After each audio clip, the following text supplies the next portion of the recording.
এখনো কিন্তু আমরা অগাস্ট মাসে যাইনি, আমরা এখনো জুলাই মাসে আছি। এই জুলাই হত্যাকাণ্ডের ফয়সালা করেই আমরা অগাস্টে যাব। 2024 সালের 3 আগস্ট চলমান বৈষম্য বিরোধী ছাত্র আন্দোলনের সেদিন ছিল এক ঐতিহাসিক দিন। সেদিনই প্রথম আন্দোলনকারীদের পক্ষ থেকে উচ্চারিত হয় হাসিনা সরকারের পতনের এক দফা দাবি। হাজারো কণ্ঠে ধ্বনিত হয় দফা 1 দাবি 1, শেখ হাসিনার পদত্যাগ। সেদিন সকাল থেকেই বৃষ্টি উপেক্ষা করে রাজধানীর বিভিন্ন এলাকা থেকে জাতীয় পতাকা, ব্যানার ও প্লেকার্ড হাতে মানুষ কেন্দ্রীয় শহীদ মিনারের দিকে আসতে শুরু করেন। জনসমাগম দোয়েল চত্বর, জগন্নাথ হল এলাকা, ঢাকা মেডিকেল কলেজ হাসপাতাল গেট এবং শিববাড়ি মোড় পর্যন্ত বিস্তৃত হয়। বিকেলে বিশাল এই সমাবেশে আন্দোলনের অন্যতম প্রধান সমন্বয়কারী নাহিদ ইসলাম ঘোষণা করেন ঐতিহাসিক এক দফা দাবি। তিনি বলেন, আন্দোলনের লক্ষ্য এখন শুধু প্রধানমন্ত্রীর পদত্যাগ নয়, পুরো মন্ত্রিসভার পদত্যাগ। এ সময় আন্দোলন চলাকালে সংঘটিত হত্যাকাণ্ড ও অপহরণের ঘটনায় শেখ হাসিনার বিচারও দাবি করেন তিনি। সেই সাথে ঘোষণা করেন 4 আগস্ট থেকে সর্বাত্মক অসহযোগ আন্দোলনের নতুন কর্মসূচি। সেদিন উদ্বেলিত জনতার মুহুর্মুহু স্লোগানে প্রকম্পিত হয় শহীদ মিনার। সেদিন জনসমুদ্রের মাঝে নাহিদ ইসলাম বলেন, ভবিষ্যতে যাতে আর কোনো স্বৈরাচারী শাসন ফিরে আসতে না পারে সেই লক্ষ্যেই নতুন রাজনৈতিক ব্যবস্থা গড়ে তোলা হবে। এ সময় দেশব্যাপী ছাত্র জনতার গণজাগরণে সবাইকে অংশ নিতে এবং সব শ্রেণী পেশার মানুষের সমন্বয়ে জাতীয় সংগ্রাম পরিষদ গঠনের ঘোষণা দেন নাহিদ। এদিকে 3 আগস্ট সকালে গণভবনে পেশাজীবী সমন্বয় পরিষদের নেতাদের সঙ্গে বৈঠকে শেখ হাসিনা আন্দোলনরত শিক্ষার্থীদের সঙ্গে আলোচনায় বসার আগ্রহ প্রকাশ করেন। তিনি বলেন, গণভবনের দরজা খোলা, আমি আন্দোলনরত ছাত্রদের সঙ্গে বসতে চাই এবং তাদের কথা শুনতে চাই। আমি কোনো সংঘাত চাই না, তবে ততক্ষণে বড্ড দেরি হয়ে গেছে। আলোচনায় বসার তার এই আহ্বান প্রত্যাখ্যান করেন আন্দোলনকারীরা।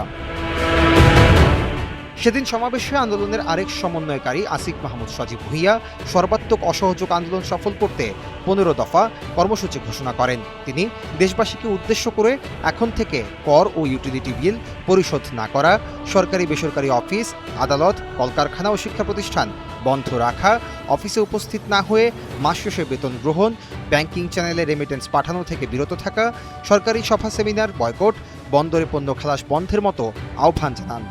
একই সাথে আসিফ তার বক্তব্যে তৈরি পোশাক শিল্প সহ বিভিন্ন খাতে কর্মবিরতি, গণপরিবহন বন্ধ রাখা, ব্যাংক শুধু জরুরি লেনদেনের জন্য সীমিত সময় খোলা রাখা, পুলিশকে বিক্ষোভ দমনে অংশ না নেওয়া, অর্থ পাচার ও অফশোর লেনদেন বন্ধ রাখা, বিজিবি ও নৌবাহিনী ছাড়া অন্য বাহিনীকে ব্যারাকে রাখা এবং প্রশাসনের কর্মকর্তাদের সচিবালয় ও কার্যালয়ে না যাওয়ার আহ্বান জানান। সন্ধ্যা 6টার দিকে ঐতিহাসিক এ সমাবেশ শেষ হলে বিক্ষোভকারীরা টিএসসি এলাকায় জড়ো হয়ে রাজু ভাস্কর্যের চোখে লাল কাপড় বেঁধে প্রতিবাদ জানান। পরে সন্ধ্যা 7টার দিকে তারা শাহবাগ মোড় অবরোধ করেন। সেদিন দিনভর রাজধানীর বিভিন্ন এলাকায় আন্দোলনকারীরা অবস্থান নেন। বাড্ডা, রামপুরা ও বনশ্রীতে সড়ক অবরোধ করে আন্দোলনে সংগঠিত হত্যাকাণ্ডে বিচারের দাবি করেন। সেদিন রামপুরা বাড্ডা সড়ক, সায়েন্স ল্যাবরেটরি মোড় ও মিরপুর রোড অবরোধ করেন।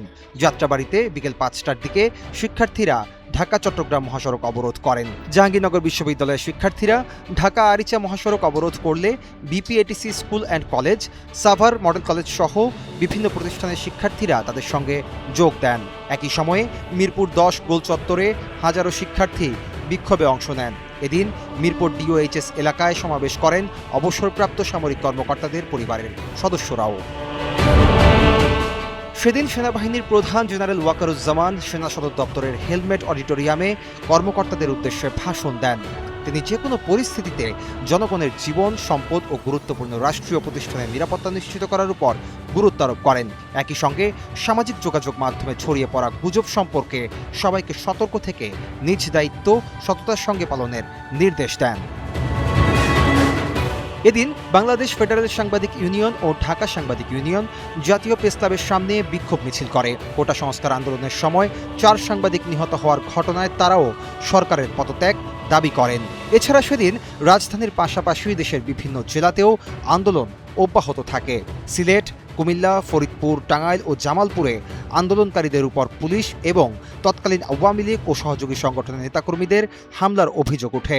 গাজীপুরে অন্তত একজন বিক্ষোভকারী নিহত হওয়ার খবর পাওয়া যায়। চট্টগ্রামে তৎকালীন শিক্ষামন্ত্রী মহিবুল হাসান চৌধুরীর বাসভবনে হামলার ঘটনা ঘটে। সেদিনই রংপুরে বেগম রোকেয়া বিশ্ববিদ্যালয়ের শিক্ষার্থী ও আন্দোলনের অন্যতম সমন্বয়কারী আবু সাঈদের মৃত্যুর ঘটনায় 2 পুলিশ কর্মকর্তাকে সাময়িক বরখাস্ত করা হয়। আর আন্দোলনকারীদের পক্ষ থেকে এক দফা ঘোষণার প্রেক্ষিতে সেদিন সরকারের পক্ষ থেকে প্রতিক্রিয়া জানান তৎকালীন স্বরাষ্ট্রমন্ত্রী আসাদুজ্জামান খান কামাল। এক সংবাদ সম্মেলনে তিনি দাবি করেন, আন্দোলনটি আর শুধু ছাত্রদের মধ্যে সীমাবদ্ধ নেই, এটি এখন রাজনৈতিক আন্দোলনে রূপ নিয়েছে।